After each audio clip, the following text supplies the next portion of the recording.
Hello everyone, this is Skarest bringing you another episode of Skarest on Gaming with a little Super Mario RPG going on in the background. Where we left off last time within the game as we just got through the Kiro sewers and went down Midas's Falls and Midas's River, and we're making our way to Malo's grandfather in Tadpole Pond. So let's go ahead and kick off what news we've discovered going on so far the last couple days. First off, apparently Microsoft has released its sales numbers of the Xbox 360. Right now, they're sitting at, since its debut of November 2005, about 70 million Xbox systems have been sold across the world. That includes a 1.7 million during what Redmond considers their quarter one for 2013, was actually July through September of 2012. It's about 600,000 units less than they sold last time, which is not all that surprising, to be honest, due to the fact that the gaming or the console gaming is starting to dwindle a bit more and more because the consoles are just old. I mean, right here it already lets you know it debuted back in November of 2005. That makes this a 7-year-old system. For consoles, that is ancient. That is 7-year-old technology. Now imagine trying to run some of your higher-end PC games on a computer that you bought 7 years ago. You're just not going to be able to do it. So they're desperately in need to go ahead and up that, which is actually a good thing, because Microsoft has actually upped their research and development by 44% to a total of $140 million they're currently putting into that, which is believed to be going towards preparation for what everyone will assume be called the 720, but of course you never know until Microsoft actually decides to release it. Now, for the sake of comparison, so you can see what the sales are compared to the other two consoles, the PS3 is sitting at the lowest as of March 2012 with 63.9 million, so just about 6 million less. And then Nintendo has just a whopping great deal more sales at 96.5 million total units. Now, of course, one of the big problems with the Wii is that if you start comparing the game sales between the Wii and the other systems, Wii doesn't quite match up to them anymore at that point in time. The Wii was immensely popular for far more casual gamers, and casual gamers do not tend to go out and drop $60 on a game every couple weeks when it comes out. That was one of Wii's bigger problems with, in Nintendo world, which is why they are still trying to cater towards the casual crowd, which most definitely I can understand the need and the want to do this. There's a lot of money there. But they're going to go ahead and try to actually cater a little more towards a hardcore crowd. That's why they made the Pro controller for the Nintendo Wii U. So we'll see how that all works out. But overall, it's not really surprising to see sales starting to drop. Like I said, the consoles are getting old. They really, really need to go ahead and update them already. Nintendo's already stepping forward, which it will have a more powerful console than either the PS3 or the Xbox 360. But of course, if we assume that by next year, and it's really got to be by next year, I mean, they're running really late to this game, that PlayStation and Xbox decide to release their new systems, it's going to be grotesquely overpowering the Wii U anyway. So Nintendo, while they are jumping to the new consoles first, their console they're releasing is more on par to this generation. That's really going to be the next generation as far as power goes. It's a vast improvement, no doubt about that. And I think it will be able to be a lot of fun, but the next Xbox and the next PS3, as far as pure raw power goes, which that's not everything when it comes to gaming by any means, but as far as pure raw power goes, are more than likely going to blow it out of the water. Now, apparently we've also gotten a release date, finally, for PlanetSide 2, if there's any PlanetSide 2 fans out there. I didn't play PlanetSide 1 at all myself, but I have seen a lot of the video play on PlanetSide 2. It looks really good. PlanetSide 2 is basically a continuous world MMO FPS, where the world does not reset or anything of that nature, but there's constantly a battle going on through the planets in order to take territory from the other side and be able to maintain your own territory. So when you sign out for the night and you come back in the next day, you never know quite where the territory might be placed, but it's a contiguous battle always going on. I love the concept. I like the MMO FPS type of idea. Instead of just doing the general map pack where you're in it for 15-20 minutes, the idea that you're constantly fighting to try to maintain your side's part of this planet and part of the continent. So the release date on that now is November 20th. Now this is being released from Sony OnLive Entertainment, in which they announced this at the live stream back in Las Vegas. Now, you can get into the beta if you want to. It's a $39.99 to join what they call the Alpha Squad. It's a limited time offer, but it will gain you instant access to the beta. So if you really, really feel the need to get your hands on that, this would be the time to do it. Now, like I said, I'm looking forward to playing PlanetSide 2. It reminds me of an MMO style of, I guess you could say, Tribes, and in just the barest of senses. I'm not really comparing the games, but I'm a huge Tribes fan. I love how that particular game works out. The original Tribes especially was my favorite, but I enjoy the Tribes Descendants out now, so PlanetSide 2 is definitely offering something of interest to me. When it does come out, I'll most definitely be doing some of the videos on it and posting some things on that. Now, they will be going to a free-to-play game, so that means everyone can get into it. I have not looked into it too much, but I'm sure there's going to be some type of micro payments for cosmetic type of things and that kind of stuff. But it will be free to play, which is always nice. The free to play game market is doing better and better and better because they're learning how to use it properly. And the proper use of free to play, and hopefully they do not screw this up with PlanetSide, is that you do not sell power. Sell cosmetic stuff, that's fine, but you do not sell power. My personal thing is when it comes to any type of buying stuff, is I always like the rule that if it is available through purchase, it should be available some way in the game. It could be hard as hell to get, it could be just extremely rare to get, but it should be available some way within the game. So hopefully they go ahead and they follow those basic rules. Don't sell power at all. If you sell power, you're going to just ruin how the entire game works. People are going to get mad about it. I know personally I won't be wanting to play it if they're selling power. Sell cosmetic stuff. Sell stuff that's available in the game somehow, as long as it is not just grotesquely making you a more powerful player. Once you pass that line, no go for me anymore. Now we got a little bit of news going on in the Mass Effect world. Mass Effect 3 Omega DLC has finally been given a bit of detail and has been priced. Now this is an Xbox 360 timed exclusive. So the release date on that currently is going to be November 27th, priced at 1,200 Microsoft Space Points. That's right, there's Space Points, because they won't accept and just finally switch over to using frickin' money. Now the DLC takes us back to a floating asteroid colony, Omega, and places you in control of the gangster Aria as she fights to rid the station of Cerberus forces. Now, BioWare said this is the biggest expansion that they've had to date so far, so it should hopefully, for you Mass Effect fans out there, add a bit to it. I haven't actually played all the way through Mass Effect 3. I've done Mass Effect 1, loved Mass Effect 1, did Mass Effect 2. Oddly enough, I actually preferred 1 to it. There's no real quantifiable reasoning behind in my head for why. I just some reason enjoyed that game a little bit more. Not knocking Mass Effect 2 in any way. Mass Effect 2 is still a phenomenal game. I enjoyed what I've played in Mass Effect 3, just some reason could not get through it. Maybe I was just hearing too much crap about how bad the ending was and things of that nature, but I wasn't able to actually get through that in its entirety. The other news coming from the Mass Effect world is that with the Mass Effect 4, for those who didn't know out there, they will be continuing the Mass Effect series. It will not be with Shepard, nor will it be with a Shepard 2.0. BioWare has explicitly stated the Shepard stuff is done. It was a trilogy. It's over. So if you had some type of big hard feelings that you wanted to hold on and keep Shepard for your next Mass Effect, get over it.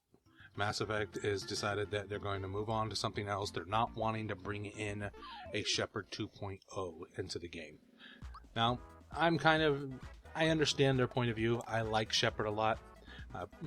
Everyone's version of Shepard was a little bit different, of course, but I happen to thoroughly enjoy the Shepard that I played. Well, the reason I say that is because when you change the face and things of that nature, if I watch other people play the game, to me it's like they're playing an entirely different character, because it's not the character that I designed. So we don't know exactly what they're going to be doing with it, if it's going to be a brand new main character, or if it's going to be more of like a universal soldier type of idea where they really don't adapt too much in the personality of the character. It's more of what you adapt into it. It's a matter of what kind of tech they have and things of that nature. But I've enjoyed the Mass Effect series, so moving out of the Shepard universe I think will be a good idea. They haven't determined how far in the future this is going to be, but there is a lot of universe to Mass Effect. Anybody who's ever played through any of the games knows that there is a ton of things in order to get through. So I don't think we have to worry at all about there being a lack of the lack of content. Now, for anyone who's currently watching the gameplay, I'd like to apologize for this entire section. I'm intent on getting that, and I was doing horrifically at actually getting through this. My platforming skills, for some reason, were not up to par in this particular part. I don't know what exactly happened to me. I just was intent. I was not giving up. I wanted to get that coin. Now this time we actually fell off again. See, it's just not looking pretty. Okay, so while we continue to jump around looking like a moron, let's go ahead and move on here. PlayStation has announced the actual beta for the PlayStation All-Stars Battle Royale. For anyone who's not familiar with the Battle Royale, basically it's Super Smash Bros., but with the PlayStation characters instead. I don't have a whole lot of dedication or attachment to this idea because I wasn't that big into PlayStation games at the time. I was more, when the PlayStation 1 first came out, I was more into Nintendo, so I had my Nintendo 64. With the PS2, I eventually did get into the PS2, but it wasn't until very, very late until its time frame. I was playing a lot of the GameCube type of stuff because I think the GameCube was actually a much better system than people want to give it credit for. And just so, going back to the gameplay, what people wondering I was doing, I was trying to retime where the stupid block was actually going to be going up. That's why I kept jumping into it instead of trying to jump onto it. But the beta did start. It actually started for PlayStation Plus members on October 16th, so that was about 5 days ago from the time I'm recording this, and it will be available to everybody on the 23rd. That's going to be this upcoming Tuesday. Now, if you happen to have a PS Vita, it is already available to you regardless if you're a Plus subscription member or not. Now, one of the cooler things I think they're doing, and this is a step towards the right direction in my opinion, is allowing crossplay. Now, while it is only crossplay within their own family of consoles, they are allowing the PS3 and PS Vita owners to be able to fight with and against each other in it. I think this is a personally brilliant idea, and maybe one day this will open up to crossplay in other systems. Crossplay between PC and Microsoft, I think, would be one of the better ideas, figuring that Microsoft owns, almost everyone who plays games will play on a Microsoft Windows system. Not everybody, but the majority of people are going to play on a Windows system. So the idea of being able to interact those two would be great. The only thing I'd have to say is Microsoft has to keep Windows Live out of it. Windows Live is one of the most horrific, god-awful systems ever made. People who complain about Origin from EA, in my opinion, the Windows Live is worse than Origin, and Origin is pretty dang bad. So if you have any interest at all, this is a good time to jump into that. Now, what is going to be in it? It's a limited beta. In my opinion, it's not really a beta at all at this point in time. It's so late in the development, this is almost more of a demo than anything else. But it'll be a limited beta, and you're going to only have a few characters. You're going to have Kratos, Sweet Tooth, Colonel Raddick, Sly Cooper, Parappa, and the Fat Princess. There's only going to be 2 stages available, which will be Metropolis and Hades. And there'll be only 2 formats available, which is a 4-player online tournament and 2v2 online tournaments. Now, for the 2v2 games, you will be able to invite friends to that so you can fight with them specifically. Nice little touch on there. They need to, of course, you're going to need to incorporate that to the whole game, but this is just a limited, as they call it, beta. But to me, not really all that much of a beta. Now, there's going to be a lot more to it. I don't remember exactly how many characters there actually ends up being, but there is a lot of characters that's going to be in this game. And I'm sure they're going to add DLC into it throughout the entire thing just to add more and more, just to get people to honestly spend $3-4 on characters. Now, if they want to add the DLC and they want to do it that way, I'm all for them doing that as long as they make sure they do it properly. Properly to me means at that point in time, reasonably priced. Don't go around trying to charge $10 to add a bloody character to the game. That's ridiculous. This isn't Train Simulator where you can get away with that kind of stuff. Also, they got to watch the power. If you start introducing characters in DLC who are just blatantly more powerful than the characters already in the game, you're screwing with the game at that point in time. Introduce new characters, but they need to be side grades, not upgrades. I always have that very strict rule when it comes to that type of DLC. Side grade it, do not upgrade it. But Sony will hopefully get all of that right. If they don't, that should be interesting. Now, the game itself is releasing on November 20th, which is why I say that this is more of a demo at this point in time, because with being that close to release date, if they have not already gone gold, they are about to any day here. But I imagine, to be honest, they've probably already gone gold. So for the last bit of news we're going to take a look at is a website that's currently going into beta called GamerRank. It's GAMRRANK. I don't think the website itself is up, or at least when I did a Google search trying to get to it, I wasn't able to actually pull up anything, but they are supposedly going into beta. Now, what that's going to do is it's developed to work mainly with the next-gen consoles and with PC gaming to be able to rank you as a gamer. And it's going to look at certain things like your achievement points that you've got in your games you played, how much play time you have, and then it's also going to look at what they refer to as the say and the respect. What say is referring to is it's going to look at how much stuff you have to say and talk about with these games, and it'll be looking at things like your Facebook, if you happen to have a YouTube channel, and it's going to be looking at those various things. If maybe you do a lot of forum posts, I'm not sure if they're going to tie that in or what forums are going to work with, but these are the type of things they're looking at. And then the respect is going to be the respect you earn from other users on the GamerRank site. So if I happen to be posting things and showing stuff, and you guys really happen to like it, you go onto the website, find me on there, and you just give me kind of a thumbs up, show me a little respect, show me a little love. That will help out.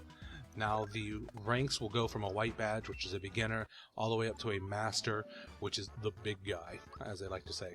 Now, according to the site's FAQ section, there is a 50% of your badge score comes from the play. So the majority of it's going to be based on how many games you're playing, what your achievement ranks for those particular games are, how many hours of playing, things of that nature.